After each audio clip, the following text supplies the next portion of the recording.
Hello and welcome to Chats, a television podcast, Season 14, The Chatzovers. On this season of Chats, we're covering the HBO drama, The Leftovers. My name is Alan, and I'm joined by that cricket who just won't quit. But I'm sure I'll find him, though, because he's Magellan.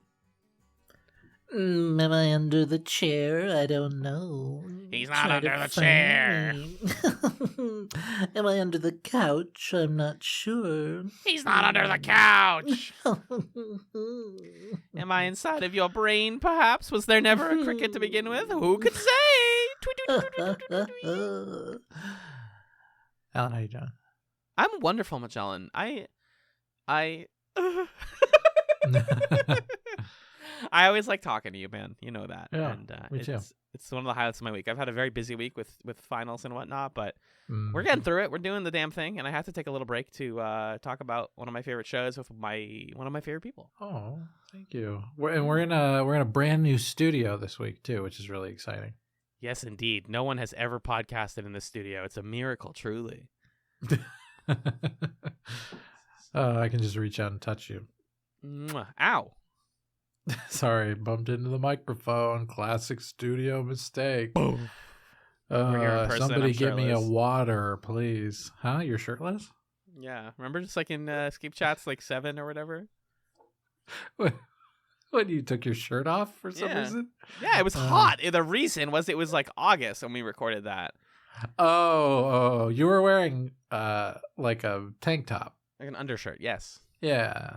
I wasn't like tits out. I'm so sorry. You were not tits out for Escape Chat 7.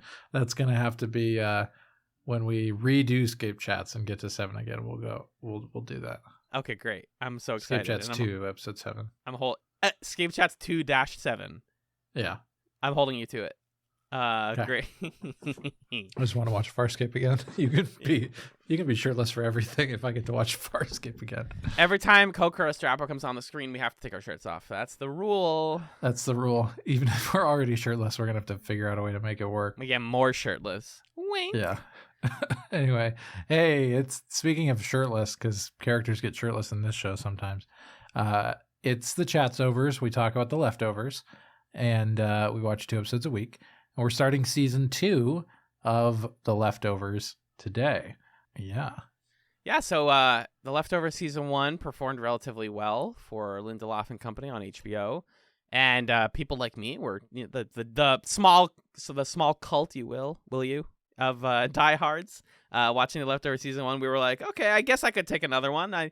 You ran out of book, though. Tom Perrotta's novel ends in Mapleton. They don't really go anywhere else.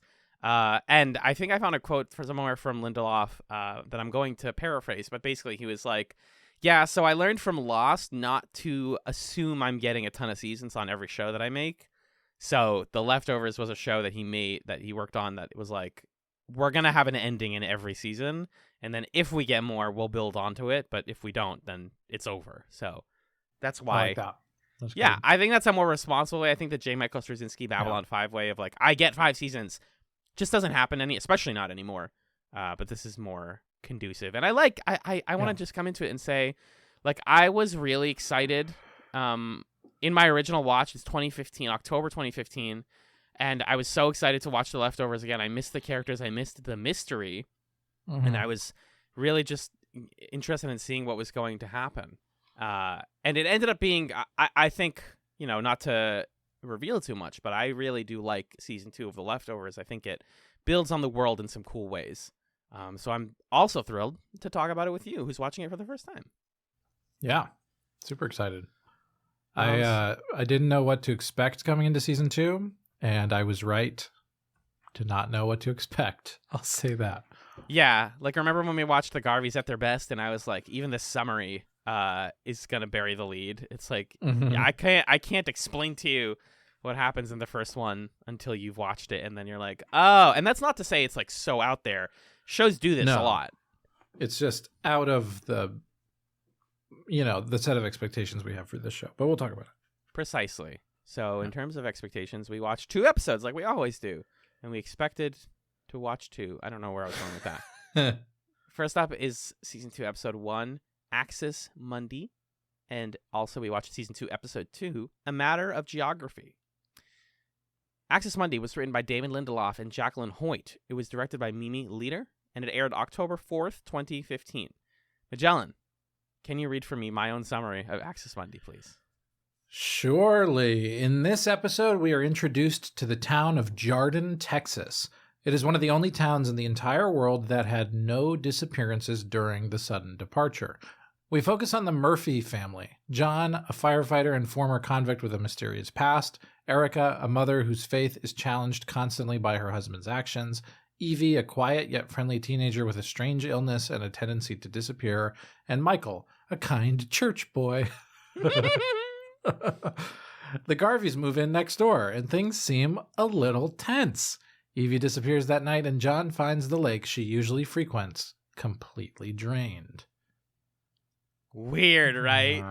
Weird episode. Do you remember, I'm curious, what it was like at the time that this first came out, what your initial reactions were to it? I was not as bold. Like, not that I was not bowled over. I think I clicked in with what they were trying to do pretty fast. Sure. Maybe I had seen a trailer on YouTube or something that was like, oh, we're going to a different place. So I had some sort of expectation going into it. But once we get to Jarden, I was like, yeah, this is what the show is now. And I know that the Garveys will get here. And I had enough faith in the show to believe that, yeah, you're going to explain how they got here and my questions will be answered sufficiently. Mm-hmm. But what I didn't expect was just how many questions and things that this first episode picks up and sets up for you. Right. So that definitely in the original viewing, I was like, oh God, do I have to take notes? There's so many like little background details and news reports and guys on watchtowers and things. And it's like, it's dense. It's a very dense episode. What about you? What was your, I asked you by a text before the recording, like what was your temperature check? And you said, you can tell the kids what you said. Yeah, I mean, we'll talk about, I feel like the first 10 minutes of the episode, it's kind of its own thing that I've already started to change my mind on a bit since we texted about it. We'll talk about those first 10 minutes. But the pilot taken as a whole, or this first episode taken as a whole, I really appreciate and respect when shows do this sort of thing where they're like, okay, we are going to like, as a first step, kick the can of this show so far down the road that there's like a whole different set of things sitting around it. And we're going to use that material and interweave it with what you already know, what you're already asking about to create a season that feels fresh. Because I think it could have been really tempting and easy to stay in Mapleton, to keep kind of exploring the same characters in the same setting with the same themes, same institutions as we did in season 1. And there are some shows that can do that. Like, I think there are dramas that like so thoroughly drill down and invest in the lives of individual characters and in the mundanity of them that they can stay in like one household or one workplace for a long time. Like take Mad Men, for instance. But even a show like Mad Men, some seasons they'll be like, and now we're in a whole new office. Whoa, we got a whole new co-workers. And this kind of has that sort of vibe of like, yeah, okay, how are these pieces going to fit with that? Which is fun. Or it feels like the jump to season 5 of Angel or something like that. Yeah, different genre almost. Yeah. And I really liked meeting this new family, the Murphys, and seeing this new setting that is a town still completely shaped by the sudden departure, but in a different way. It sort of feels almost like in Fallout, when you see like the different vaults, or you see like the different post-nuclear communities that have formed. So in that way, it was like a fun kind of intriguing thought experiment. There was also some frustration around like, okay, guys, is this whole show just a show about asking me questions? And then I'm like, yeah, well, I want to know. And then the show's like, hey, no. Anyway, let me ask you another question. But I liked it. I think, if you like The Leftovers season 1, this is going to strike the same chords and approach the same themes, but with new characters, new situations, And that's fun. It's fresh in a way that I'm happy about. Yeah, they could have very easily, if they chose to do a season 2 and didn't want to shake things up, they could have done like, let's dig deeper into Mapleton. And I know some people who would have wanted that, but what I do appreciate about the switch to Jarden is, A, as of episode 2, it feels fully justified. We understand why we're here and why we're staying. And B, the show is still focusing on character. It's not like there is mystery and huge question marks at every single corner of the episodes. But I still think that the Murphy family is at the center of what makes Jarden interesting, and their like interactions with each other and what seems to be bubbling beneath the surface. Because a lot of the town of Miracle, Jarden's nickname, is all about coincidence and like beautiful religious coincidences, right? This is a town that had 0 departures during the sudden departure. Nobody disappeared. And that seemed so anomalous that, well, what would happen? Except, first of all, we would turn into a sort of martial law police state. Unsurprising, where we don't let animals in and we don't let tourists in after certain hours. Run by the National Park Service, which is delightfully grim. Yes, it is. Exactly. I'm glad you picked up on that. And what we get into just a little bit in towards the end of episode 2, actually, excuse me, is that there's a community forming around it because so many people want to get in, and because it's a gated community, it's formed this like, you know, religious sort of spirituality around it, in this sense that you can't go here, you're not supposed to go here. And that's why they focus so much on like what makes Jarden the way it is. And I just want to talk a little bit about the town and the vibe of the town. I know you get the sense after listening to the intro. Do we want to talk about that first 10 minutes of the episode? Well, I was gonna set up the setting of Texas, right? So okay, gotcha. Which puts us into the first 10 minutes. Yes. Okay. We have the theme song, which, you know, we had mixed feelings about last week when we listened to it out of context. I think just knowing that I know you still don't like it. I like it less. I've been dragged down, just like the song "Angry People" by Bare Naked Ladies. That made me so happy. Thank you. Yeah, absolutely. I get it. I understand what they're doing. And the first 10 minutes is the same thing, but the first 10 minutes is a much more like attempt at being artful with that. Because here's the thing about the intro. Yeah, right. The visuals are based on a line in the book where the Guilty Remnant would scrub out people's photos from people's like images from photos, and they did it really messily so you could super duper tell who was cut out. And so that's what they were trying to emulate with the intro. The song, while repetitive, brings you into the like southern folksy vibe, which lets you understand without them even saying it that we're probably going to the south in some way. And true. This season is going to feel a bit more summery, whereas a lot of the leftover season 1 sort of felt like winter fall. We're getting into like it's hot weather season. But then we get we're in Texas, but we're not in Texas in the present day. We're in prehistoric times. One of the most controversial openings to a season of television ever. I think I also read a quote somewhere that Lindelof and company, they joked that they made this to piss off a specific TV critic who hated that the first season never answered anything. And then they followed up with that critic, and he was like, yeah, I hated it. But I liked the rest of the season, but I hated the intro. Just, that's funny. There's a tendency in 2010s television amongst a certain crew of people to like respond to TV critics in your show, and it's like, can we stop? Like, guys, don't talk to each other like that. It's weird. It messes up criticism. I like you know, the way that like Community also was very much inspired by like how critics talked about it. It's like, guys, don't read the AV Club. Just don't read it. If you make a show, don't read the AV Club reviews of your own show. First 10 minutes, dude. We follow a woman and her baby after a rapturous earthquake occurs, and they're separated from the rest of their people who are all killed horribly. And her baby are the only survivors. You seemed unhappy from your notes. Can you give me a little pulse check on this intro? Okay. In reflecting upon it, we looked at this Vox article before we were recording where Emily St. James was interviewing Lindelof and Tom Perrotta, the writer of the book. Tom Perrotta, the writer of the book. Mm-hmm.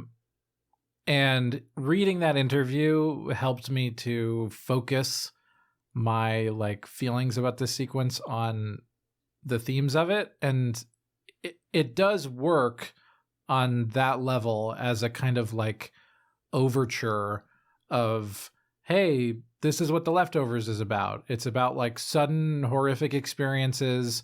It's about loss. It's about human persistence. It's about like the human race going on through acts of community and stuff like that. So like as a kind of tone piece, it works great. I think the stuff that I balked at was the sort of like, we're on HBO, so we can show you like the venom-stricken arm, where we can like have a close-up of this woman's water breaking, or like, I don't know. I personally don't really like things being like quite that visually explicit. And I guess that's the point, but that's sort of where my distaste for it came from, is like, ugh, God, I get it. You're on HBO. You can do this. Do you have to? Is this necessary? Right. Like, why are you doing this? Yeah, but I think thematically I'm into it. And I like the idea of having a season start with like a 10-minute chunk that isn't narratively connected to anything else, but is sort of like almost like a short at the beginning of the season that gets at what the season is about, thematically speaking. Right. I think it would work if this was a movie, for example, and you got this 10-minute intro and you're like, what was that? Because we know people who like read about or watch or learn about how movies are made. You know that the first and the last shot are the most important ones. So when you see this first scene, you're like, this has to be important, but I'm just going to compartmentalize that for now and then watch the actual show. Like, or this is like the intro as people are like getting into their seats. But you're right. It's theme setting and table setting and mood setting and place setting, because we learned that this is the same lake that drained once again at the end of this episode. So it's something that's happened before, and we're saying, people in Jarden are worried about the departure happening again, and also people in Mapleton are worrying about the same thing.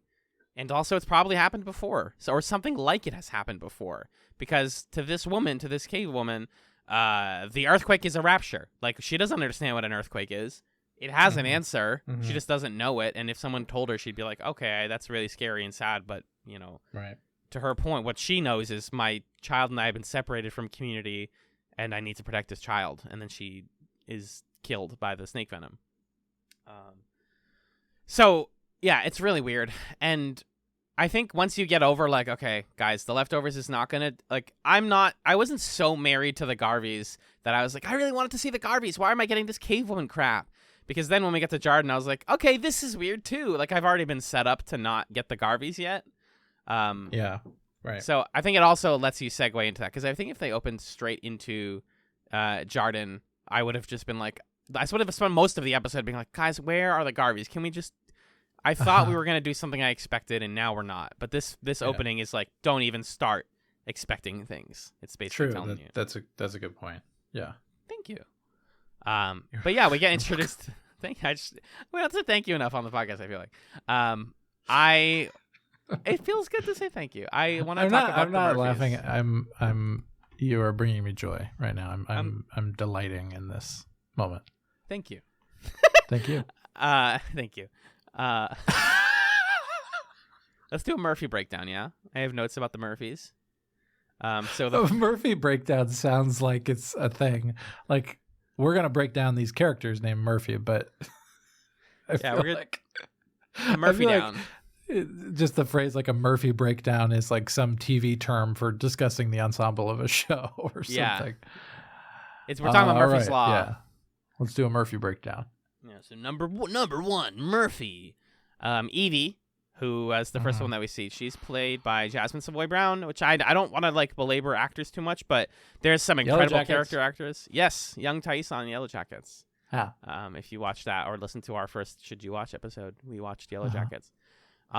She's swimming in a lake with her friends. She sees this guy doesn't come back at all yet. Brian Goodhart, who is played by Dominic Burgess, one of those character actors that you go, huh? Who dis? Why do I know you? Yeah, I definitely recognized him. He's just in a bunch of stuff. Is that what it was? He's in a bunch of TV. You probably know him from The Good Place. He was one of Chidi's like intellectual friends, I think. Okay, sure. But he's like a comedic actor usually. Got it. So we get her playing in the lake with her friends. They're teens. They're doing teen things. They're listening to teen music just like Jill did last season. They know how to do that stuff. Lots of music in these episodes.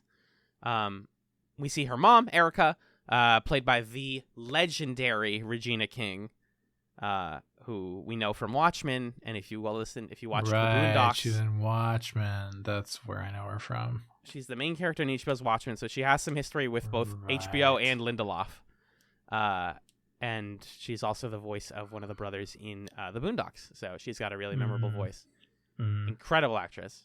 She's great. Yeah.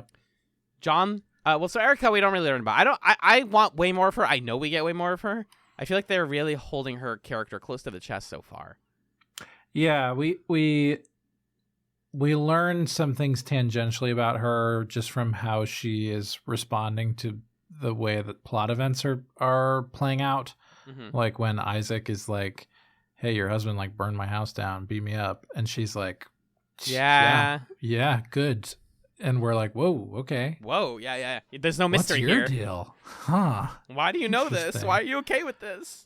Yeah, so I'm excited to learn more about and Erica. The first thing she does when Evie disappears is she gets on she goes to the kitchen table and prays. So she's religious, we know, and we understand that they're a Baptist family, Baptist Christian. So that's also keying us into that faith is going to keep coming up. And we get some church scenes also where their pastor and John, who I'll talk about in a sec, both of them get to meet Matt Jameson. Our first reappearance of a character from season 1. It's fucking Matt Jameson. Mm-hmm. Wild. Christopher Eccleston with slightly more stubble, just like a slightly thicker beard this season and a better hairstyle. Pretty hot. Yeah, I would say so.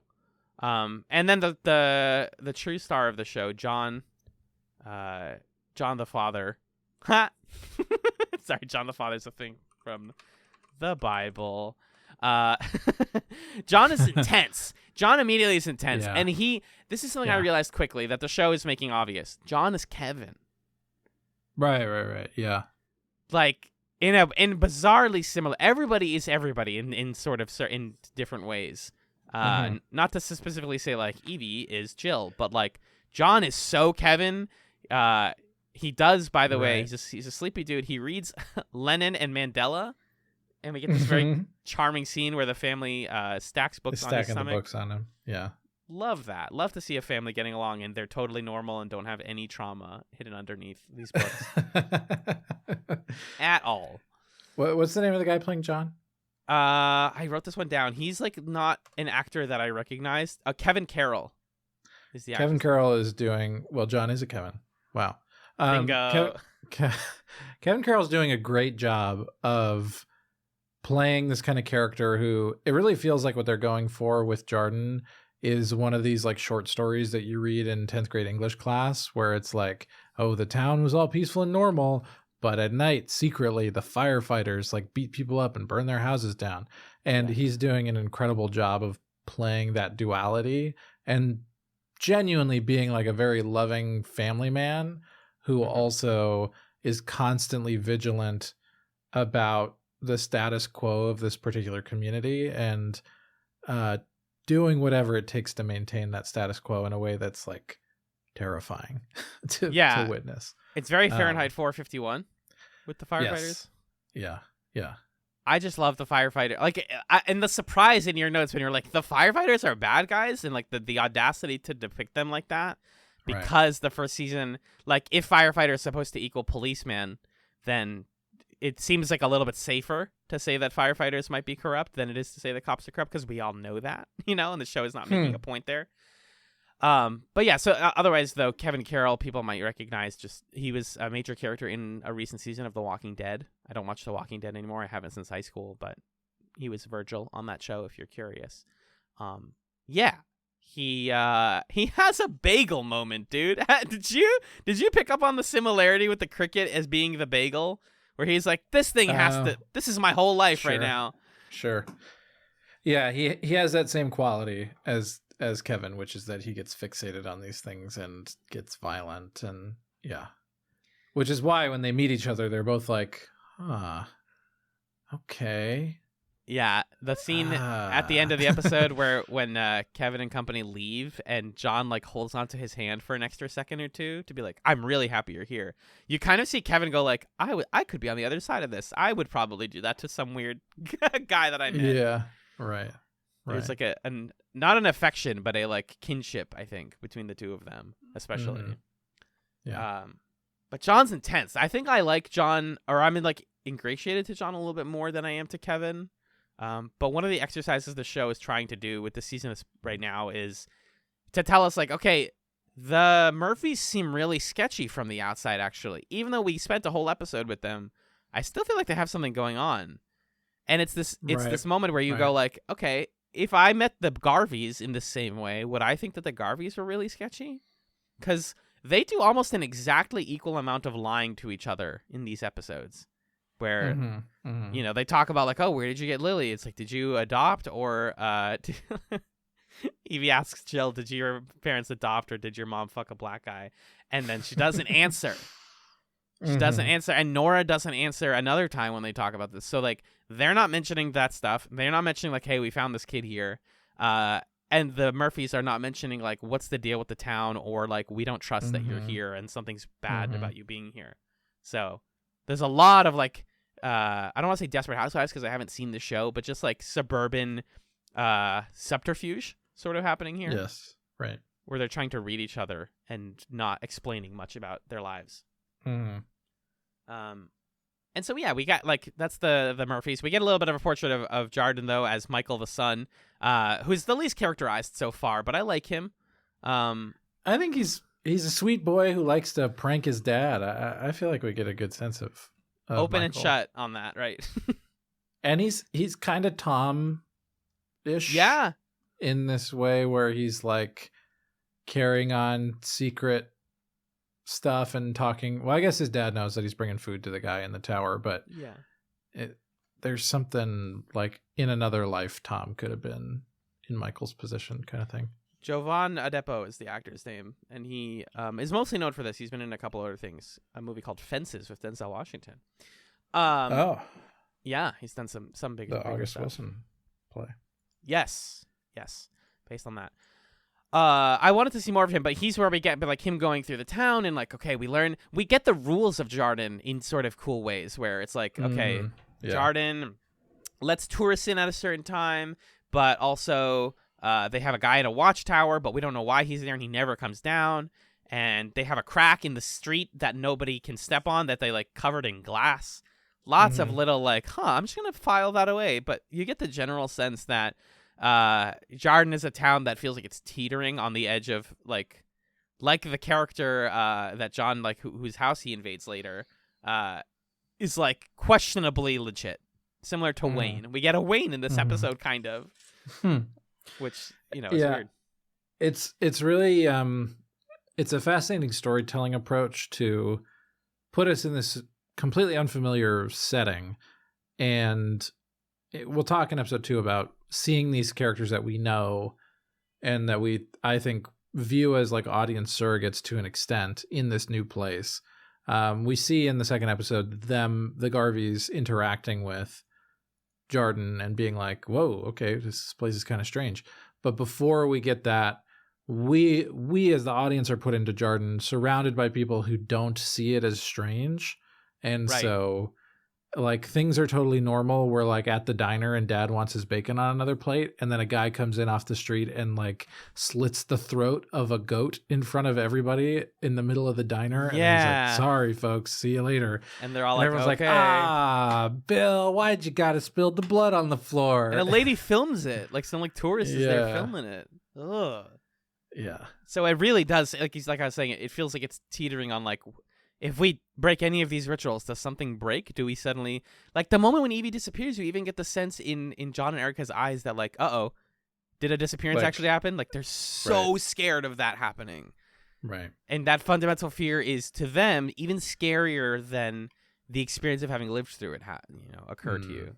So that's where Jarden fits into the overall picture of The Leftovers, is, like, when you don't have a disappearance, you actually worry way more in a different way, because now you're like, well, when is it going to happen? Because like we said in the first 10 minutes, it's happened before. Maybe it'll happen again. Very weird. But yeah, I really like the different ways that they characterized Jarden. I like the St. Petersburg clock tower in the middle of town. Just always emphasizing that they're thinking about time. And how, like, when the tours are happening and people come in, they, like, sell so much merch. And that's, like, one of the main, like, sources of economy for Jarden is that, like, they profit off of people coming there to be healed. And they're, like, you just think about it for them. They're just, we see Michael, like, set up his little booth. And he's like, all right, you guys want water? You want to go to church? No? Okay. It's, like, normal for them. This is just a normal-ass town that nothing weird happened. And I like that the like German tourists are like, so this water's gonna heal us and stuff, right? And Michael goes, it's a souvenir. I don't know. It's water. It's water. That was pretty good. They're like, but this is a test, right? And he's like, you should go to church, right? And then they just like give him it back and don't talk to him. Yeah. But I think that brings us to the last big thing that happens in this one, which is we meet Isaac. We get Isaac and then we have the barbecue. So those are the two biggest things next. Isaac, played by, hold on. I'm going to blow your mind right now. Did you recognize the actor? I thought I did, but I couldn't place him. Yes. Darius McCrary, who is in, if I can just sorry, excuse my language. He's the brother in Family Matters. He's Eddie Winslow in Family Matters. Oh, hold on. Let's go to Eddie Winslow Family Matters. He had that amazing flat top, the iconic flat top. Oh, I don't think I even recognized him from this because I didn't really watch Family Matters. Okay. But it's kind of fun to see. Yeah, they just got a sitcom actor, and now he's like super serious, and he's got like the cross earrings and stuff. He was also in the Saw movies, I think. But okay, that was one of the weirdest. Like they put a comedic actor in a serious role here. So he seems to be, like I said, the Wayne parallel, where he brings people into his home and he does readings for them based on their handprint on a piece of paper that they dip their hand in red paint. I love how quickly all of this occurs. How we go from, that seems really interesting that there's yet another like person trying to like make predictions about people's lives, straight to John going, "Hey, I think you're full of crap. You're not allowed to be full of crap in Jarden. You need to get out." And we get this just terrifying scene where the fire department break into his house late at night, and it's like routine for them, right? They're just like, and they like count the number. I don't know what numbers they're counting when they're in the fire department, where John says 5, and they're all like, "Whoa, 5?" I'm guessing it's like the intensity of the situation, or like how strongly they need to respond to it. Like maybe a 5 is code for like, we're gonna burn this guy's house down, kind of thing. A 5-alarm fire or something like that. Yeah, something like that. They go to his house and they do indeed burn his house down, and he's like, "I'm not leaving." And then they literally throw him out of his house, break his glass window, and throw him out of his house. And this is the house, by the way, just more parallels that the Garveys mysteriously bought when they bought it online. So that's something to keep in the back of your head when you watch the second one. So right. John is he's not a fun dude. No. And people know about it. Whereas like Kevin now, it's kind of funny how Kevin and Nora like know what Kevin's done. But when Erica knows what John's done, you're like, that's actually terrifying, because it's like it's just not systemic. I don't know what the word is, but the fact that the fire department does it is scarier than the fact that Kevin kidnaps Patty. Does that make sense? Like it's like an institution. Yeah, like a big difference between John and Kevin is that we don't get the sense that we get the sense that everything that John does is like an intentional, calculated action meant to achieve a particular goal that he's aware of and invested in. Yeah. And like, so we don't know him fully because we don't know what that goal is. We can surmise it, like it's maintain the status quo. Like you're saying, maybe they're worried about a sudden departure or something. They have like superstitions about that, or they want their community to be a certain way, but it's still a bit mysterious to us. Whereas with Kevin, we know what his intentions and goals are. And the mystery with him is that sometimes like he does things that he's not conscious of, the Kevin that we know that he's not conscious of, which isn't the case with John. So that's like sort of the principal difference between them, which is interesting to see unfold. Yeah, and we'll see their arcs go in kind of parallel ways through this season as Kevin's exploring a new space and John's exploring a new like type of people and a new situation with his daughter's disappearance. So the episode does conclude with the daughter's disappearance, but before that we get this barbecue scene, which we can be brief about, but it's funny. It starts out from this episode 1 perspective. It's very cute, I guess.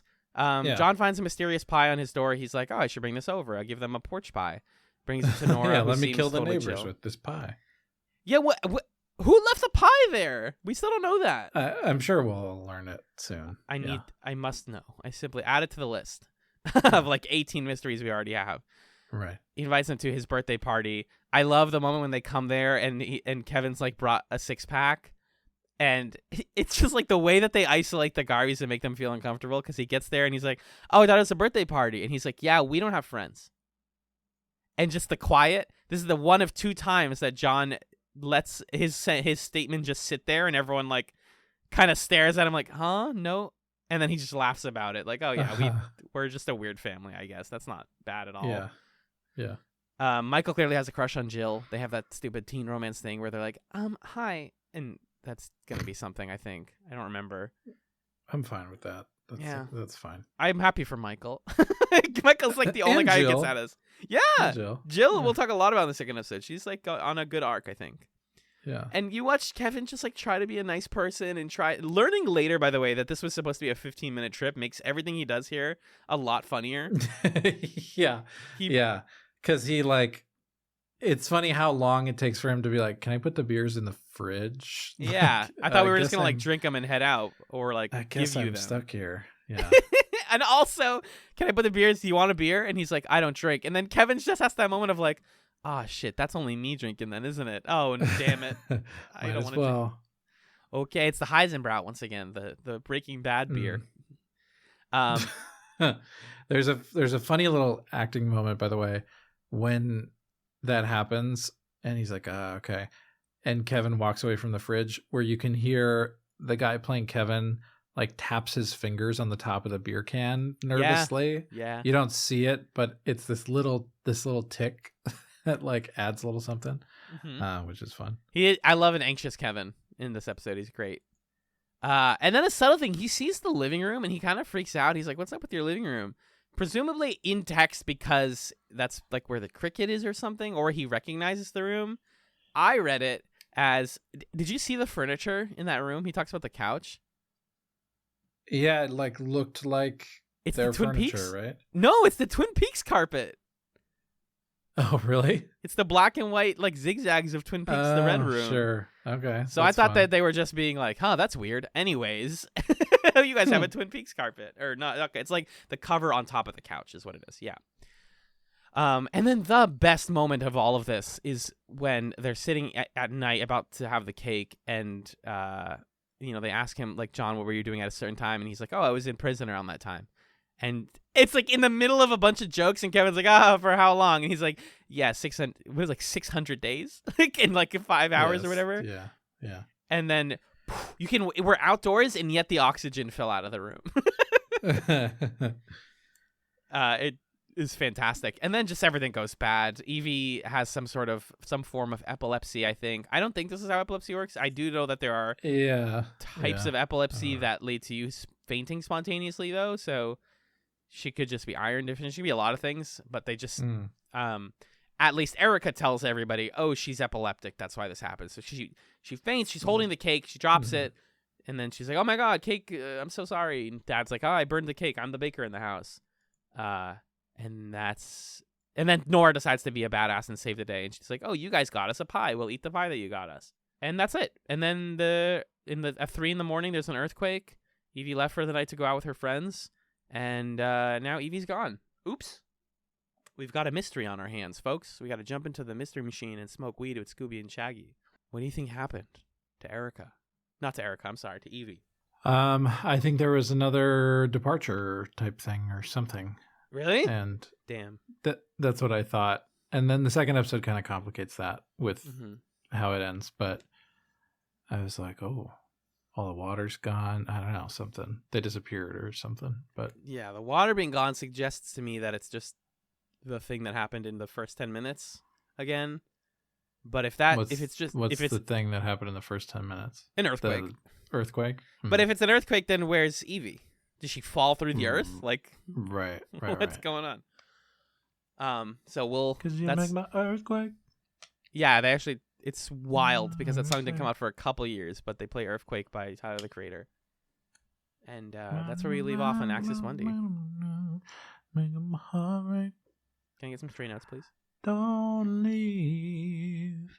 Oh, that song's relevant. Whoa, that's like lyrically relevant. Don't leave. It's my fault. That's really the new theme song of The Leftovers. Yep. I got some straight notes. Let's see. Okay. It was funny the way that Evie and her friends go, "Bye, Dr. Goodheart." It was very funny. I like her prankster friends. That was fun. Yeah. Kind of annoying but charming. The old guy who to Michael is like, "Fucking frackers. At least it adds to our mystique." Like hilarious. Okay, but... Two things about that. One, do you think fracking is related to the earthquakes? And two, do you think fracking is the reason that the water sucks in the Garveys household in episode 2? I'm thinking big-brained here, Magellan. Yes and no. I think the water sucking was just like... The house is old. The house is old. Pipes are old. Okay. But I could be wrong. But I do think it's related to the earthquakes. Yeah. Because you make my earthquake. I do. Yeah, you make my earthquake. Mm-hmm. Isaac tells John something bad is going to happen to him. Weird. That's what he reads on his palm. So that's something. I like the lines that they exchange when John's like, "This is bullshit." Because he's like, "Listen, Isaac, I've known you since 3rd grade, and not once have you mentioned that you have powers of any kind." You would have said it. So, like, I don't think this is legit, which is pretty funny. Mm-hmm. And the line that when Isaac is talking to Erica and she's stitching up his wounds, Isaac says, "When did he start burning people's houses down?" Erica says, "Tonight." Like, whoa. That's the other thing that's kind of interesting about this episode is we're seeing the mysterious and weird stuff of Jarden at a time where it seems like we're on the precipice of shit starting to go down, which is interesting. Did you notice the woman watering her plants in a wedding dress? Yes, I did. Super weird, right? I like to think that she was wearing it. Maybe this isn't explained, and I just headcanon this. She was wearing it during the departure, and now she believes it's blessed. And if she changes, then she's going to disappear. Sure. Fun to think about. That makes sense. Mm-hmm. John says to Erica, "I think we ought to invite them over to dinner tonight." Erica says, "You're going to work on your birthday?" Which makes me wonder, how is having the Garveys over work? What is his work? Yeah. I didn't think about that. I thought it was more like you're going to have to do like being socially on work, but I feel like it's like town community work. Yeah. Because there's also this stuff at the church when we meet Matt Jameson at the Baptist church, and Matt's is on the verge of saying something about Mary, what happened to him and his wife, to Mary, during the departure, and then he's kind of like shuffled off the stage, and John and some other men exchange these looks that I think are supposed to imply like there's a kind of like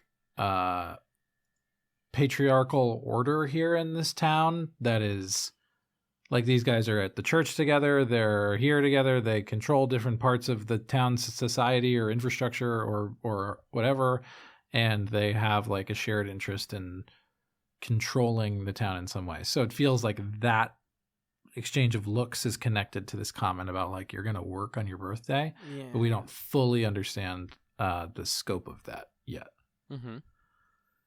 Maybe they were just going to kill him. They were going to kill the Garveys, and then they realized something during the dinner or the birthday party. That's why nobody else came, is that they were going to plan to kill the Garveys, and then they were like, "Oh, we're actually not going to do that." Interesting. And that was the work. That'd be spooky. But that's all I got. I have a couple short ones. Okay. Evie makes a joke to her dad. She says, knock, knock. He says, who's there? She says, broken pencil. He says, broken pencil too. She says, never mind, it's pointless, which is weird, annoyingly thematically appropriate also. Like, come on, guys. I get it. It's pointless. We're worried about meaning. Matt in the church service says he's a man of faith, which is exactly the phrasing that a main character on Lost uses very often, and I feel like Damon Lindelof does need to be arrested for referencing his own fucking show in his other show. It's also a thing people say, I know that, but it's like, it's really a thing on Lost that I'm like, you're doing that again. And then my last one, I always pay attention to the TV in the background because I've already seen this season and I'm looking for secret details. Once again, a Perfect Strangers reference. This one's hilarious. The Murphys are watching TV and they see a report about Mark Lynn Baker, who the world believed he's one of the two guys on Perfect Strangers. They thought he departed. It turns out he's hiding in like Mexico, and like the camera comes up to him and they're like, Mark, and he's like, no soy Mark. Oh. Dude, you know what's wild? They actually got Mark Lynn Baker for that little scene. That's awesome. I love that. Whoever, if it's Damon, come at me. Anyone else, I'm happy for you for getting your Perfect Strangers reference in the show this deep. That literally canonically Mark Lynn Baker faked his departure. That's great. That's all I got though. Oh, I got one more. Sorry, looking through sweet. my notes. Yeah. It's funny to me how often, like in my notes, I always mention how hot Kevin is because he's so hot. And also characters in the show always talk about how hot Kevin is. The moisturizer? Oh no, the moisturizer. Yeah. No, that's this one. It's this one? When Erica's like, oh, and Kevin's pretty cute or whatever, and Nora says that his secret is moisturizing. Yeah, that was good. His secret is taking care of his beard and having a strong chin. Let's be real. And having beautiful, beautiful crisp eyes I could melt into. Yeah. And having that sort of like sad pout all the time. I can see it. I can like vividly see it. He's a good looking guy. Justin Thoreau, call me. My number is... Anyway, Justin Thoreau, you can send us an email at chatspot@gmail.com. Justin Thoreau, but you have to come on the show dressed as John Hancock from the John Adams miniseries. Which I always forget. Please. I always forget he did that. Yes. Oh, was that your last one? Yeah. Oh my God, he was in Star Wars: The Last Jedi as the code breaker in the Canto Bight scenes. Oh my God, that's great. That's really great. We have an email. I wanted to just touch on briefly. Yeah. Speaking of chatspot@gmail.com. Yes. If you want to have your emails read in the halfway point of the show, chatspot@gmail.com is the place to chatspod@gmail.com is the place to do that. I fully ate that sentence. But yeah, you can email us like our friend, Old as Your Omens. Omens is a longtime friend of Chats, fan of Chats, friend of the pod. And she sent us an incredible email earlier this week.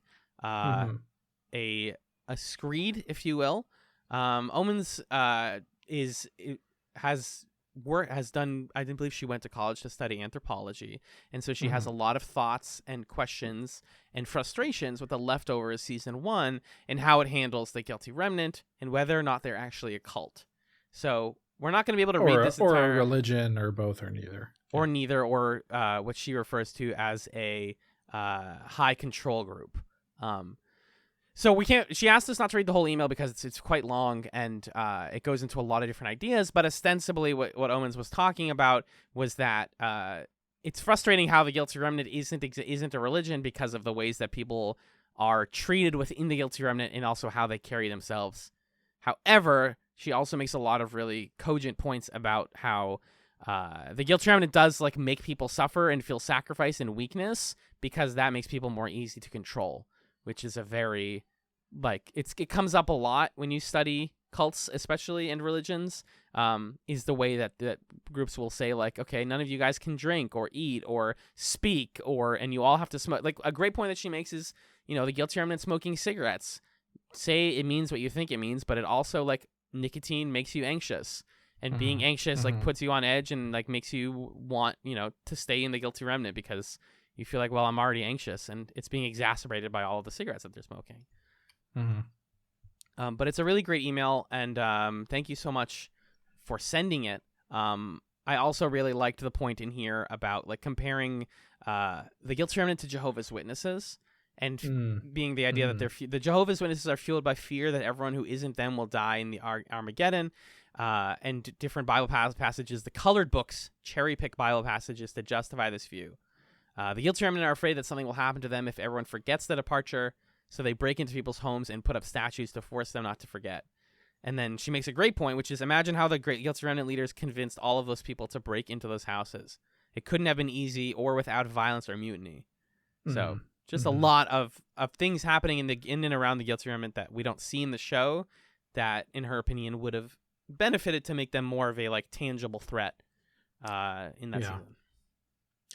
Yeah, it's definitely, I think Omens does a great job of breaking down both what the show does well about its portrayal of the guilty remnant, but also what it leaves to be desired, because clearly there are all of these elements that go into making the guilty remnant to be a plausibly cultish organization. But there is, because we start the show so many years after the sudden departure, there's this kind of premium that the show places on being like, hey, look, this is how things are now. And we kind of want it to maintain some level of mystery. So we're not going to explicitly get into the details of like who runs this, how it got started, like what were the early phases of the guilty remnant like, because we kind of just want the sort of visual imagery or the sort of like shock value even of having something like the guilty remnant fully formed in our world. And it's different storytelling philosophies, and I think Omens has some pretty valid critiques here of how the way that the Leftovers does it is to create an organization that's like evocative but not necessarily like entirely a clear critique or commentary on organized religion, cults, high control groups, how these things form, what they do to people, stuff like that. I think ultimately what it comes down to is the writers clearly did not want to like make a scathing critique of religion or cults, because there are good things that both in some ways have done for people, bring them community, bring them a sense of purpose, for better or for worse in the long term. But because of that, it doesn't it just shows imagery of what would be something a religion would do. For example, she makes the point that in one of her courses, they talk about like a cult is a religion that survived, or a religion is a cult that has survived the death of its first leader, I think. Which is funny because Patty, a religion is a cult that survives the death of its first leader. And it's more complicated than that. But yeah, like Patty just dies. And now, at least as of season 2, episode 2, we don't really know what the Guilty Remnant's doing now. And if she was really the leader, and who was bankrolling them, and like how do they pick up from that? So really good stuff. And then she sent a brief follow-up on episode 6, 9, and 10, which just says, I fucking love Nora. I fucking love Carrie Coon. I love Patty. I love Ann Dowd. And I hate this show's writing. She also learned that Carrie Coon is in The Gilded Age, which is a series I've been meaning to watch for a while. And she likes her in that. So I'm always happy that this show introduces people to the wondrousness that is Carrie Coon. But yeah, maybe I'll check out The Gilded Age at some point. So thank you, Omens, for your email. Truly appreciate it, and you and everything. Again, if folks want to have their email read on the show, chatspod@gmail.com, chatzpod@gmail.com. And you can specify also if you want us to just read it, or if you want us to read it on the show, or whatever you'd like. That's what we got, Magellan. Let's take a brief musical break then, and we'll be back to discuss a matter of geography.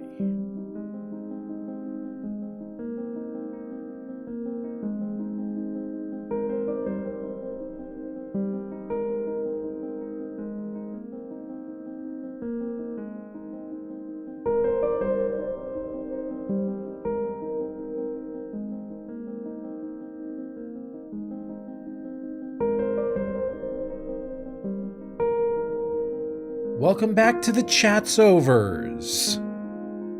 We watched 2 episodes of The Leftovers this week, and here's the second one. It's season 2, episode 2, A Matter of Geography. It was written by Damon Lindelof and Nick Cuse, directed by Mimi Leder. It aired on October 11th, 2015. Alan, what happened in A Matter of Geography? Nick Cuse, by the way, I don't know if he's related to Carlton Cuse. Probably. Carlton Cuse worked on Lost. They're probably brothers, actually. The Cuse brothers. The Cusies. Cusies. Cusey patooties, this is nothing. In this episode, we see the last few months from the Garveys' perspective. The day they found Wayne's baby on their stoop, Nora joined the Garvey family as they attempt to restart their life together. We learn as well that Jill is meeting Tom in secret and knows that he left them the child. However, he has no plans of telling anyone. Patty is still appearing to Kevin, and music seems to be his only escape. MIT students buy up Nora's home for a pretty penny, which inspires her and the family to dig up roots and move to Jarden, Texas, also known as Miracle. The new house that Nora wins in an auction, though?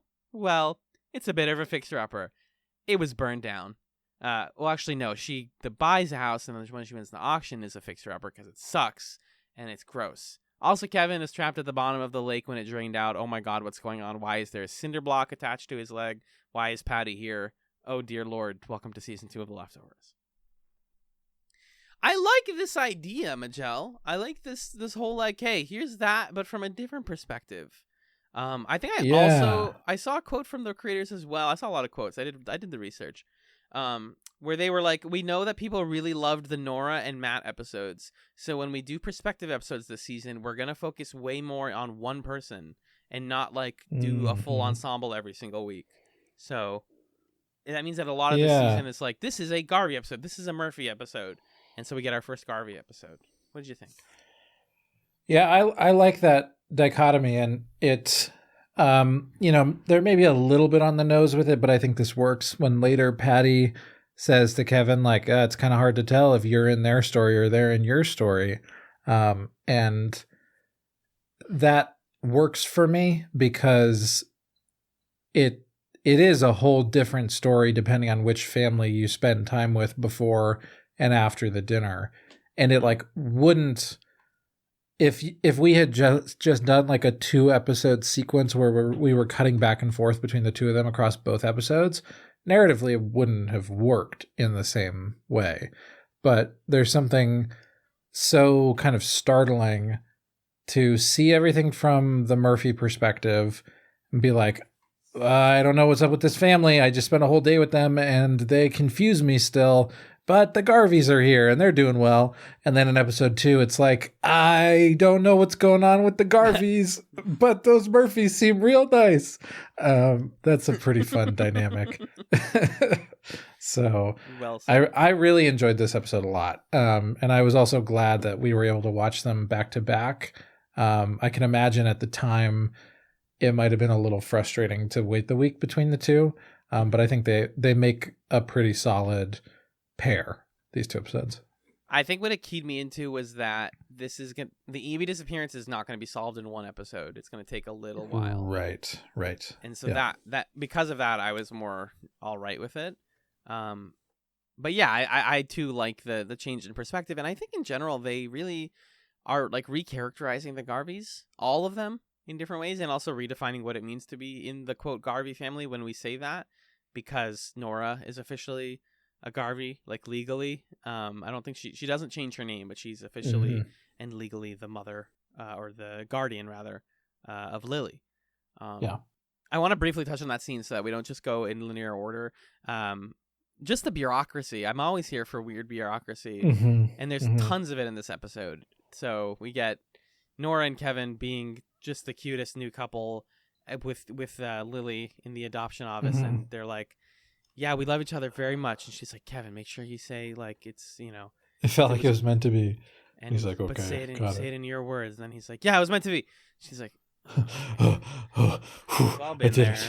I did it. Now I can pretend. I can go back to dissociating and imagining a woman standing behind me. Yeah. So, like, I thought all that stuff was really charming, and like seeing, they could have just not explained this. They didn't have to tell us how they got guardianship of Lily and what actually specifically brought them to Jarden. I think we could have even jumped them straight there and made the connection ourselves, but I'm glad that they chose to focus on it. Because it makes sense. By the time they get there and you have that scene where Jill is talking to Kevin in the kitchen and she's like, yeah, Nora like needs this. This is one of the only things that made sense to her after everything that's happened. This episode and why characters do the things they do is all informed by what we saw in season 1. So I think this episode succeeds in like paying off character development from the first season really, really well. Right. I agree. And there's just so much like familial stuff. It truly does feel like they're forming a family, and this idea of what it's like a really healthy little family unit that they have here. That first moment right after the season 1 finale where we're hanging out and Kevin, first of all, great acting moment from Justin Theroux where he's like struggling to get the words out, and then he says we don't really know each other to Nora, and Nora's like, what do you got? And Kevin's like, well, the plot of season 1. Here's all of it. Fucked up. Yeah, I like kidnapped a woman and then I don't know why. And he's like, and I smoke. And then Nora says, I hire prostitutes to shoot me. And then and it's so beautiful when she turns to Jill and says, I lied to you about my gun. I won't ever do that again. I'm sorry. And Jill says, it's okay. And this little family has this moment of like, it's okay. Oh my God. Like we cut very briefly in this episode to the where the pyre was, where the Guilty Remnant pyre was. And it's like, okay, we actually walked out of that, and like the Phoenix in a way, we're like reborn. Like they keep saying in that scene, it's okay. They say it to each other, and how powerful it is to have somebody just tell you after what's been like the most terrifying period of your life to finally just be like, it's okay, it's okay. And like I still accept you regardless of this. It's a beautiful thing. Truly. And it doesn't make that shit go away, which is like a point that the episode's trying to make. Like this is where our resilience comes from, is like by being honest with other people and finding acceptance in them and in the people we love. And also like you're still gonna have your shit. Like Kevin, pretty soon after that, we cut to 2 months later and he's blaring EDM at the laundromat, just trying to keep the voices out of his head. He goes and he hangs out at the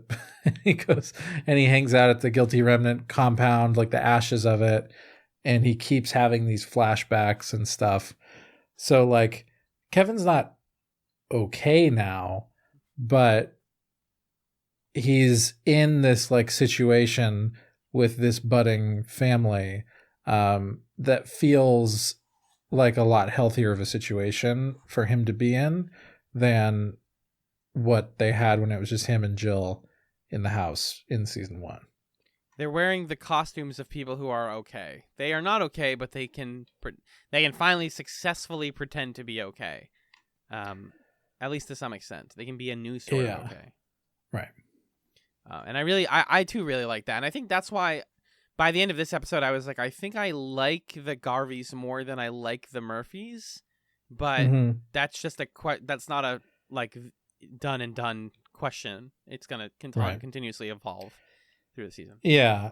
I mean, I think the sort of core theme coming out of, or a core theme with the two of those families in this season is like, the Murphys are a family who is the sort of like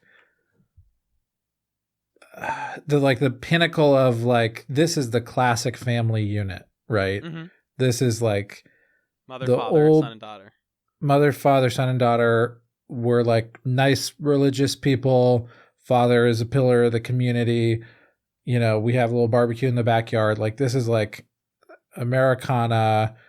We are the image of like old society, or the former society prior to the sudden departure, what it would have thought of as like the ideal family unit. Mm-hmm. And we are like white knuckling it, trying to grip onto that basically, like as a town, Jarden is. Yes. And to the point where they're like, the town is like a museum exhibit for the rest of the country of like what our society used to look like. And the Garveys are here because they're trying to start something new. And they're sort of like, well, we've spent all this time living, as Kevin's dad says when he talks to him, like, now that I'm in this town, when I look around, all I can see is what's missing. So like, I'm getting out of here and I'm going to start something new. And like the Garveys are representing, well, what does it look like when you sort of have sat with the grief and taken stock of what's gone, and then you continue living and you start a new chapter? What does that look like? And so to have those, and the Garveys on the face of it are like a non-traditional family unit, like when they're talking to the Murphys at the barbecue, and Erica refers to Jill as Nora's daughter, and Nora's like, oh, well, she's Kevin's daughter, and we found this kid on our porch, and like, he has a son who's not his son, and that son's not here either. It's like, yeah, it's just like not the sort of suburban idyllic portrait that the Murphys are, which, by the way, I think there's more to explore here. I don't know how the show delves into it, but it's interesting that the Murphy family is African American and is taking that particular role. It doesn't feel like the show is really reckoning with the race part of it, and I don't know if it needs to or not, but that definitely feels like an intentional casting choice. Yes. Not just because it's in Texas, though, but also that, like, we need to other our neighbors in some way, in the ways that our brain unconsciously others them. Not literally, because literally they're almost the same. They have their own, they have very similar problems. But because we make up things in our head of, like, okay, miracle has to be different. Okay, African-American people must be different. These are all fake things that we make up in our head. And so that's, I think, what they're getting at with the casting choice. But yeah, sorry, I kind of interrupted your point there. No, I think it's just something I don't think that there's like material in these 2 episodes to fully unpack that, but I think it's something to track. And it definitely feels like they were probably written like, we want to cast African-American people. And that's just interesting to me to follow. Anyway, so we have these 2 families, the Murphys and the Garveys, and they represent, like, on the one hand, the sort of like traditional expectations of like a family unit and a family life, and a sort of denial of like the sudden departure. And then the Garveys, who have like radically accepted the sudden departure and are like a non-traditional family unit trying to start a new chapter. And I think it'll be interesting to watch the parallels between the 2. Yeah, absolutely. Yeah. And both, again, Kevin and John deal with their problems in their own different ways. There's a lot of Kevin listening to music. I think it finally clicked in my head, by the way, in this episode, that the biggest reason Kevin is always listening to music on his headphones is to block out his intrusive thoughts and his paranoia and his hallucinations. The one example, though, where I was like, this is too weird. Like, it's supposed to be random music because he just needs loud stuff. That's why he listens to, like, EDM and, like, 70s music and, like, all this random stuff. But when they did Where Is My Mind by the Pixies, I was like, can you guys not? Yeah, and the sequence goes on for, like, 3 minutes or something. Yeah. It's like, guys, we get it. I saw Trainspotting, guys. I know that whoa, the Pixie song is, like, super. It's like when you don't know what's going. Where is your mind? Like, shut up. Come on. That's exactly the Leftovers crossing over to 2 on the nose for me, which is rare, but happens. But I think actually the Garvey star of the show for me was Jill, who I really didn't expect to like time. Be so like engaging this week. Jill was awesome in this episode. I agree. Jill is awesome. Jill's top tier this episode. Fun fact about the actress who plays Jill, Margaret Qualley. She is A, our age, and B, engaged to what's his face? You know. Oh, she's the daughter of Annie McDowell, the woman from Groundhog Day, which once you see that in your head, you see it, right? Oh, yeah. That's wild, right? To her daughter. And she's engaged to Jack Antonoff, who's like the most prolific writer and singer in music right now. He's written like 90% of the popular pop songs that are on the radio these days. Okay. So I like to just think headcanon that Jill grew up and got to marry Jack Antonoff because she was a music head. Just really enjoyed that little fun fact. That's fun. That's fun. But she's meeting Tom in a diner. People love hanging out in diners. Tom's in the diner. Show. Tom's diner. Fuck, dude. Fuck. He does the Billy Ray thing that they did in episode 9. Coffee and it's hot and I am melting. Oh. That was pretty good. That was really good improv. Thank you.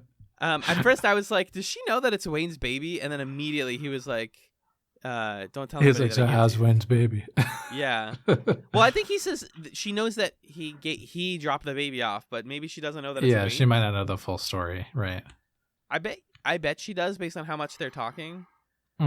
Probably. The best part of this scene is when he's like, "Why?" She's saying like, "Why can't you just tell Dad that you're okay?" And he says, "Well, Jill, because nobody's okay."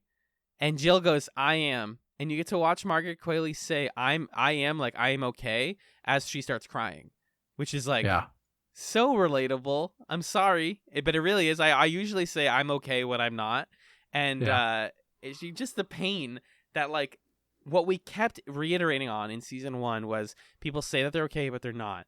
And now you're just like sick of it. You're just like buried in your misery now. And that's where Jill is at. It's like, I don't even... And she gets this letter. He hands her a letter from her mom, from Lori, who she even sees outside the window when he leaves. And she's like, no. And she rips up the letter. Are you interpreting it that Jill isn't okay and is lying? I think she wants to be okay. I think she's like on the road to being okay. But I don't think she's okay, no. Oh, I think she's okay. Oh, I mean, well, that's the thing is, what does okay mean? Is like, what's the extent of being okay at this point? I think if you're a member of the Garvey family, the difference is sort of like, are you getting in your own way or not? And like, Tom still is saying nobody's okay. It's not possible. Presumably Lori is feeling that way if Tom is, and they're sort of peas in a pod right now. I'm curious to see more of their relationship. And Jill, to me, is having this revelation of like things are good and I'm not creating problems for myself. I'm not like angry or resentful.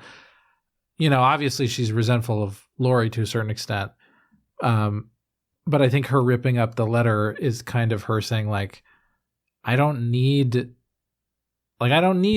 mom anymore. Yeah. Because I've got this family unit, and seeing Jill and Nora like really connect with each other is awesome. And to see them have a relationship that feels like a true mother-daughter bond that is like healing for both of them. I don't know. I think Jill is like crying because she's like kind of having a bit of a revelation. Like, yeah, actually I think I am okay. I think I am okay, which is like a little scary, but like that's real. And Tom, you could be okay too if you just like came with us or call Dad ever. Yeah. Yeah, it's a good sibling moment, and I think where we differ here though is just how we define being okay. But I agree that like in the sense of the Garveys, however okay you can be, she is on the up and up. You know, she's definitely in a better place than she was in season 1. That's without a doubt. Right. But yeah, so she rips the letter out and then sees Lori through the window. We'll catch up with them at some point, but for now, MIT students are buying up Nora's house. I was like, my mind was blown by this whole scene and how like I didn't expect it to hit me this much. The MIT students go to Nora's house to buy it for 4 times its original value so that they can, quote, research where her family went. And I think what got me about this is one, it just came at me so fast that they're like, we're buying your house, and the reason is because a lot of people disappeared here, and we think that it's, quote, a matter of geography, and maybe they left because they were at the dinner table. And Nora's not having this, right? She's like, what do you mean? Like, I was a couple feet away, and they're like, it could have been a couple of feet difference. We need to know in case it happens again. And people need to feel safe in case it happens again. And she says, do you think it's going to happen again? Are you saying it's going to happen again? And the scene ends on the MIT guy saying, well, why wouldn't it?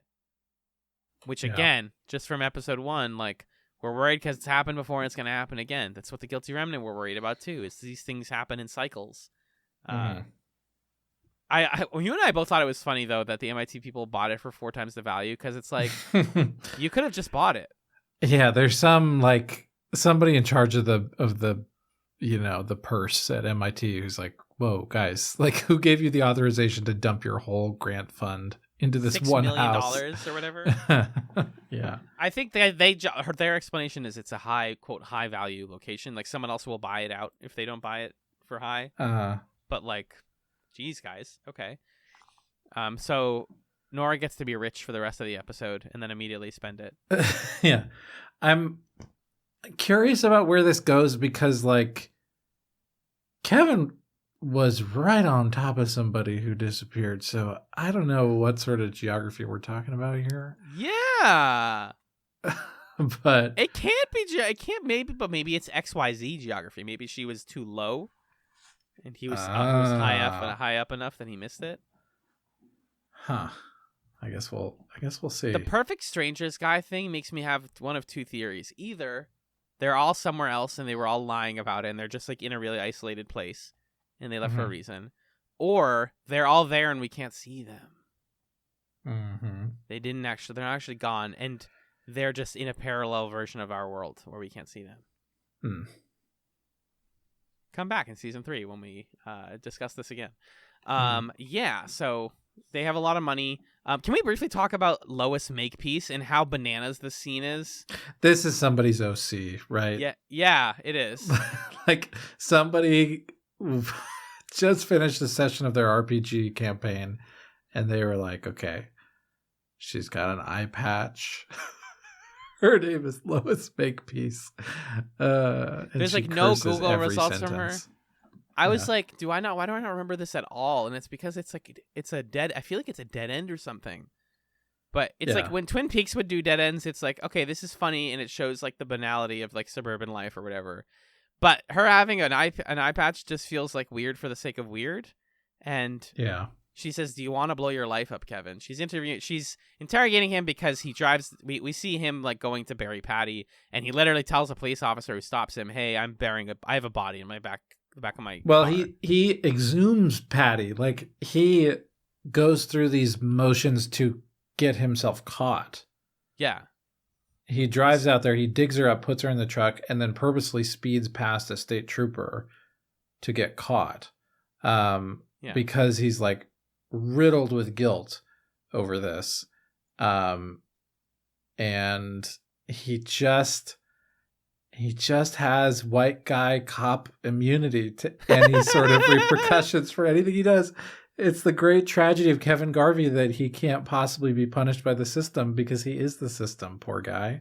So sad. Because this Lois Makepeace, this AFTEC agent, is like, dude, we are crooked as hell. Like, we hate anybody cult related at all. So you're good. Bye-bye. Have a great life, my man. Yeah, why you want to start over? What do you got? You got plans? Lois is, I really like the point that she seems like an OC from someone's tabletop campaign because she's not connected to anything else. She looks cool as hell. The performance is a little bit off kilter, and you're just like, all right, that was weird. Anyways, Kevin's fine now. Right. It almost serves to just like put the Patty thing, the body, out of the way. I have a theory, by the way, about the eye patch. If you want to just be a theory crafty for a sec. Yeah. If one of my predictions is that the departed are there, we just can't see them, then she can see them with her other eye. Okay, that's pretty cool. Is that kind of cool? Are we ever going to see Lois Makepeace again? I don't think so. No. I think this is cool. Though. I think this is it. But that's the point of theory crafting. Is you just make stuff up. It's fun. Yeah. Sometimes you're right. Sometimes you're not. Kevin Sr.'s moving out. He's moving to Australia. I don't think we're going to get touched base on this much, but it was weird as hell to see them be like, yeah, he got out. But also, the cops are busy. The psychiatric facility's busy. Everyone's like busy. I'm sure he could have just gone out and on good behavior or something. Mm-hmm.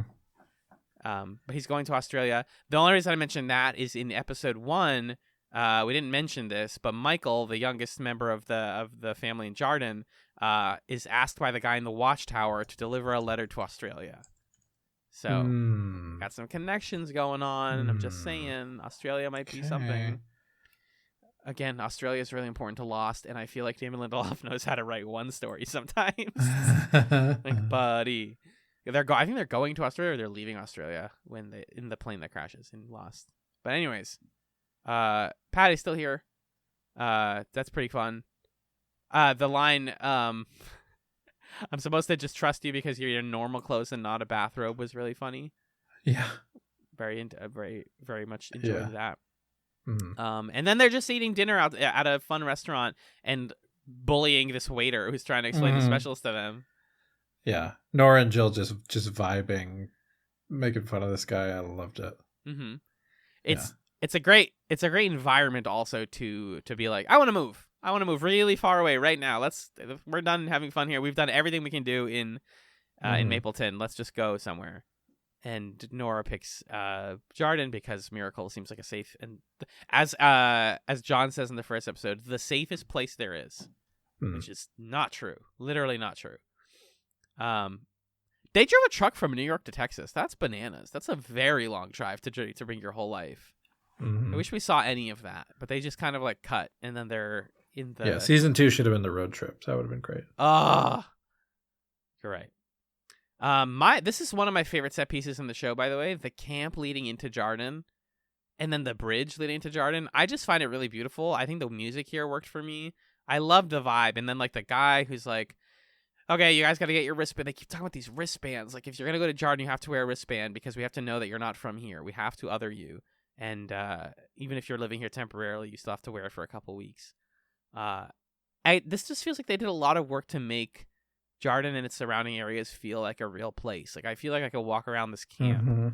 Because, like, we see people dancing and praying and cooking and sleeping. And it's like, this is how it would be. Right? They would find a place under a bridge and be like, yeah, sure, we're packing up. We're going to have an endless, not even just a party, but we're going to try and live as close to Miracle as we can without being in there. And we just get some good, like, I don't know, more bureaucracy stuff. Nora keeps calling Kevin Buddy. Have you noticed that? I don't like how she calls I noticed it when she was bidding on the house, and she says, you want to live here, buddy? Yeah. Like, that's the only time I noticed it, but I thought that was cold as hell and awesome. Nora develops, and I'm sorry for the crassness, she really develops big dick energy when she bids on the house. Yes, she does. She like becomes the most confident person in the family. She's like, we're bidding. We have all the money. I'm spending all the money on this fucking house. Let's go. Because they learned that the house that they bought burned. And also, their wonderful dog. I wish they named the dog, dude. They really should name the dog. They have to leave dogs in a holding center for 2 months, for 60 days before they can be allowed into the town, which I get from I don't get from a departure perspective, because it's like, what is it going to make people disappear? But I do get from we can't allow illness into this town because if we don't want anybody to ever die, except from natural causes. Like I understand it sort of. It's just like intense and a bummer because Kevin doesn't have his doggy friend. And then they stay with Matt in his attic above the church. Matt lives in an attic above a church. And also, he's not saying anything about why he wants to stay there. Matt's hiding something. Nora. Yeah, I like that we maintain this mystery across both episodes. Like, the first person we see again in episode 1 is Matt Jameson. So you're like, okay, we're going to learn like why Matt Jameson moved here, and that's going to bridge us. And then by the end of episode 1, it's like, the Garveys are here. Yay! Episode 2, so here's how the Garveys got there. And Matt's here. Anyway, like, they're really stretching that question out in a way that I think is kind of fun. Because, like, what is Matt doing here? Well, and if it's the leftovers, then they probably are going to have a Matt episode later where we see him and how he got here and all that. I think it's as simple as he has this idea in the back of his head that Mary can somehow be cured here. Like, not cured, but she'll come out of her coma in Jarden. That's my tinfoil hat theory. I forget to be clear. So this is where we learn that Kevin listens to loud music to distract the Patty in his head, because he goes to sleep towards the end of the episode, and he's like flipping to music. The house sucks. It's very stressful to me that Kevin lights the stove to light a cigarette, but it just keeps clicking, and then it explodes. I'm glad it exploded in his face because it was like a ticking time bomb. Otherwise, I'm like, can you just please? Like, I get nervous when I do that, when I when I ignite an oven. Also, the fact that go ahead.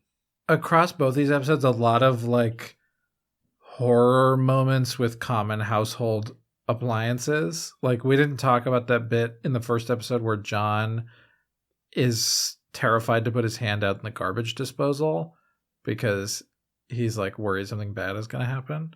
I forgot about that scene. Yeah, you're right. Yeah, just like some good camera work and like creative visual storytelling around how do we make a stove so scary right now. The scariest stove, the scariest microwave oven from last season. Yeah, like that's that sort of David Lynch stuff, right? Mm-hmm. Is like, how do we make this household object the worst possible thing ever? Yeah. And like the sink is gross. It feels like the house is like infected with something. Yeah. That's the symbolism that I get out of all of this is like the sink doesn't work, the lights don't work. It's dark and scary. They paid so much money for it. It's like this is a horror movie setup. This is where they find out like it has a monster inside. That's how you learn that. Mm-hmm. But it seems like the monster might actually be them. Huh. And by the way, when Kevin hits his head against the stove because quote unquote Patty hits him, that's technically Kevin hitting his own head against the stove, which is it's a little bit funny to me. It's a little bit funny to imagine going duh, even though it's like really violent and sad and he's hallucinating a person. But I was like, that's kind of silly. Yeah, they that's when also Patty says, very interesting family, this Murphys. Hard to tell if they're a part of your story or you're a part of theirs. Who's the protagonist of The Leftovers season 2? Two on the nose, guys. You got to let me figure that question out. Yeah. I think that's the main stuff that I have. Am I missing anything? And then obviously, Kevin. We cut forward to, we see like the pie scene. We see them saying it's going to be 15 minutes. We just see the rest of the end of episode 1 from their perspective. Yeah. I did like how we literally saw Kevin's perspective from when he saw John, and how he looked so small and friendly, but now he like looks really scared and nervous from his perspective. And then they go out, and then they find out about Evie getting disappearing. And Kevin wakes up mysteriously at 3 a.m. in the dried out lake with a cinder block tied to his leg. Yeah. And Patty's there. Speaking of horror movie cinematography, the pan where his head moves and then Patty's there. Yeah. And she goes, uh-oh. That's how the episode ends. Yeah. Quality. Really high quality. Yeah. What do you think is going on with Kev and Evie and everything? Give me some predicciones. I don't know.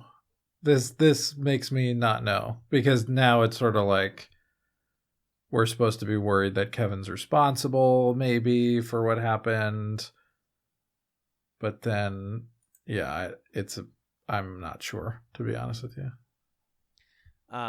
There is a genuine sense that like if Kevin could steal a dog or kill a woman in his fugue state, or like kidnap a woman, then why couldn't he kidnap a teenage girl? Yeah. Because he was there where they said that she frequents, and her phone is inside. So that mystery will get picked up next week on the Chatzovers. Yeah. So any stray notes on this fun episode? Yeah, let me take a look.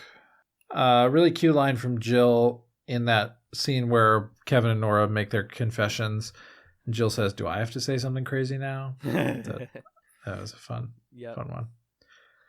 I really like the moment in the adoption scene where the bureaucrat guy says, "Would you like to adopt another child?" Yeah. Nora says, "We want this one." And the guy says, "In addition to this one." Like, he's so moved by their certainty and love for each other that he's like, "Look, we got a few more kids that we need people to take. If Can you we actually mind. offload a few more, please? You seem good."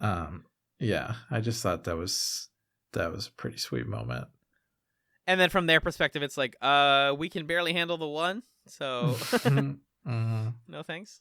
This is my prediction about Jarden which is that they like want to keep their population exactly the same size. Yeah. Because the sign like says the population on it and not doesn't look like that's a changeable number. Yeah, so I noticed that. Interesting to me.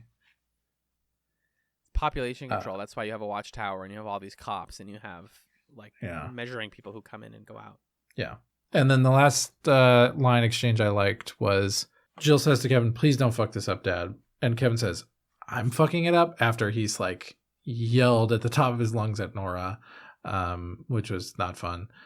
And Jill says, "Well, not yet, but you're showing potential." Yeah. And then he like literally next scene is in the water or whatever in the lake. Yeah. Yeah. Like, oh, he showed potential. Congrats. Mm-hmm. Jill knows her dad really well. Yeah. Mm-hmm. Great episodes, man. Super excited that season 2 is off to a strong start. And I'm really excited to talk more about the rest of it. So with that, we're good for now. And we're going to talk about what we're watching next week on the Chatzovers. First up is season 2, episode 3, Off Ramp. I'm not going to read the summary for this episode because all I can tell you right now is it's going to be an episode that answers your questions of what is up with Lori and Tom. Lori and Tom's plot. I can't wait. The center of Off Ramp. So what are they up to? Why are they together? What's their goals? It's the Lori and Tom episode. Next is season 2, episode 4, Orange Sticker. I can read this one because this picks up the Jarden plot. Nora awakens in the midst of an earthquake to find Kevin missing, and the Murphys are left reeling after Evie's disappearance. So, gonna hit resume on that storyline next week. Really fun stuff. I'm excited to see what's going on with Lori and Tom. Once again, I completely forget, except for what I just read on IMDb summary. So, with that, let's take it towards the close. Magellan, would you like to plug anything, or do you have any other podcasts that you want to recommend people listen to with your voice on them?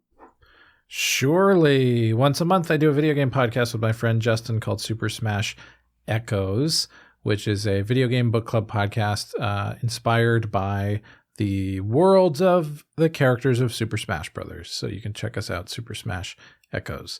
Alan, what about you?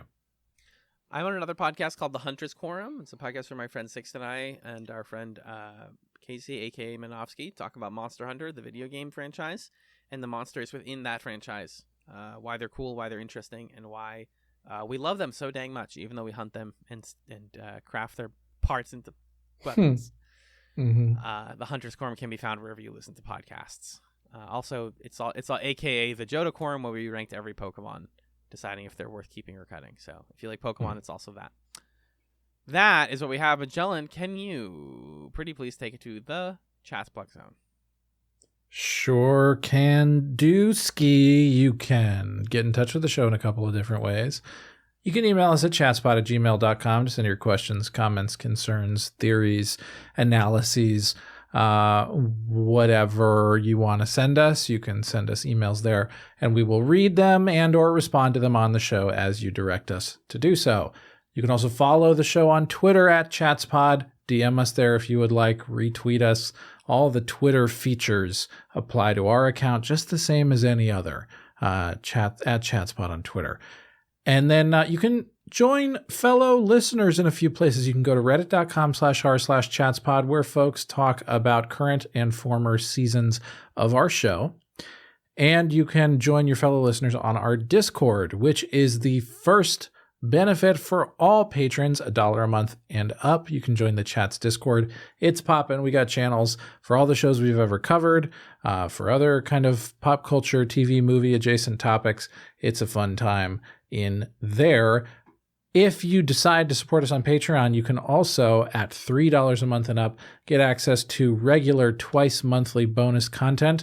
One episode a month chosen by us, one episode a month chosen by listener suggestions that are spun on a wheel. It's a fun little video that happens. It's a time. And $5 a month gets you thanked right here at the end of the show. Our current $5 patrons are Stefan, Six, Fendon, Pat, and Nick of the Brothers in Infinite War, Michael, Marin, Marcus, my mom, Lee, Kat, Jen, Chloe, and Arthur. Thank you, folks, for supporting the show. You can also rate us on Apple Podcasts, Spotify, wherever you listen to podcasts. You can find our website at chatspod.com. You can support at Camillastrator, the creator of our podcast art. She is at Camillastrator on the socials. And that's that. Those are the plugs. Now, of course, we like to end with a little morsel for you, something to snack on between now and next time. We call those our chatsums. Alan, do you have a chatsum for the folks for this week? Yeah, I do actually. So I've been really busy lately. Finished, like I said earlier, finishing finals and stuff, and so I haven't had a lot of time to watch or play or do much of anything outside of work and schoolwork and podcasting. But to that point, my life recommendation this week is to set your work boundaries as rigidly as you feel comfortable doing. This obviously doesn't work for everybody's job and every type of job, but if you work an office job that primarily uses communication services like, I don't know, Slack or Microsoft Teams, all of those apps have the ability to say, after 5 o'clock, don't ever message me.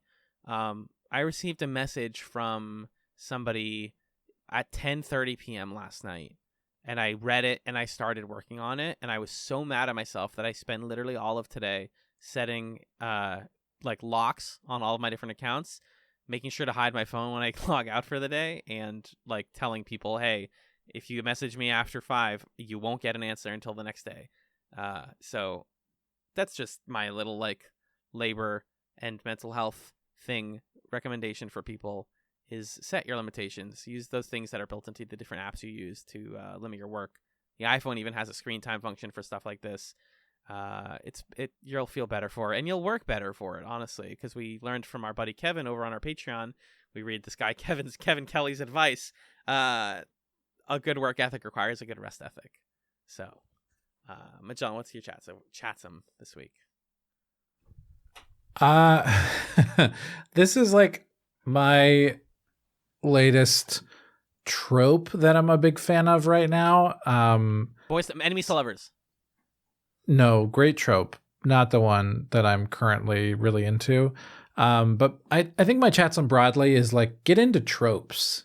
Oh. You know, like pick a trope or like a hyper specific subgenre and just kind of like explore that and think about that as a way to interact with media or art or the world. I've been really into posse cuts lately. Excuse me? Posse cuts. Posse cuts. Posse cuts.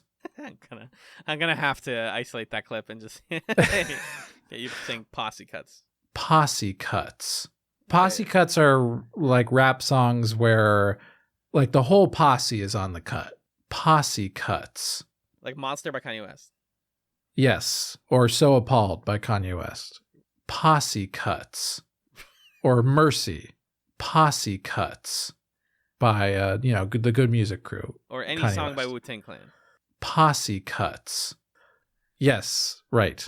Or Scenario by Tribe Called Quest. Okay. Or Charlie put me onto the song One Train by A$AP Rocky with a bunch of other people on it. This is called a cypher? Yeah, that's another way to describe it. A posse cut is kind of like a written, produced cipher. Because like a cipher could also just be like,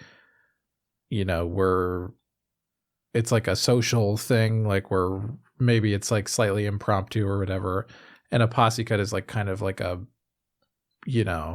totally composed and written version of that experience, I guess. But yeah, posse cuts, they're so fun. You get to hear everybody come in on the beat, do their thing. It's great. Yeah, so that's my thing. I love that. Posse cut, super good. That's what we have today, folks. Thank you so much for listening. Thank you to Magellan for being the Kevin Garvey to my Patty Levin, because I live rent-free inside of his head. Okay. Welcome. Thank you. It's warm in here. Uh-huh. And thank you, dear listener, for listening to this episode of the Chatzovers, where nobody disappeared because nothing happened.